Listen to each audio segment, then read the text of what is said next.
ఏపీలో బీజేపీ చేపట్టిన 55 రోజుల సారథ్య యాత్ర ముగింపు సభ విజయవంతమైందని బీజేపీ నేత లంకా దినకర్ అన్నారు. ఏపీలో పార్టీ బలోపేతంపై బీజేపీ జాతీయ అధ్యక్షుడు జేపీ నడ్డా దిశానిర్దేశం చేశారని ప్రకటించారు. కూటమి ప్రభుత్వ పథకాలు ప్రజల్లోకి తీసుకువెళ్లాల్సిన బాధ్యత అందరిపై ఉందన్నారు. సంబంధించినటువంటి సంస్కరణల నేపథ్యంలో నెక్స్ట్ జనరేషన్ జీఎస్టీ రిఫార్మ్స్ అనేటటువంటి కార్యక్రమాన్ని తీసుకొని ముందుకు వెళ్ళడం జరుగుతుంది.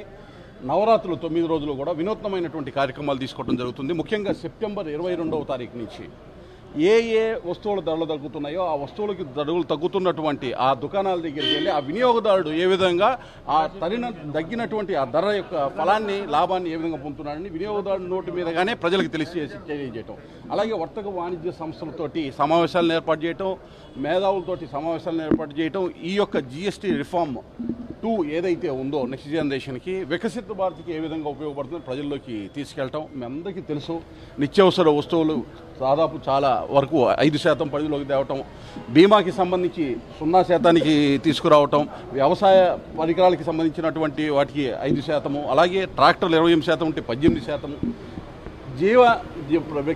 ప్రజలు జీవనానికి అవసరమైనటువంటి మందులు వాడేదానికి సంబంధించి జీఎస్టీ లేకుండా చేయటం, తక్కువ జీఎస్టీ రేటుకి ఇవన్నీ కూడా ప్రజలకి కొనుగోలు శక్తి పెంచేటటువంటి అవకాశం స్పష్టంగా ఉంది.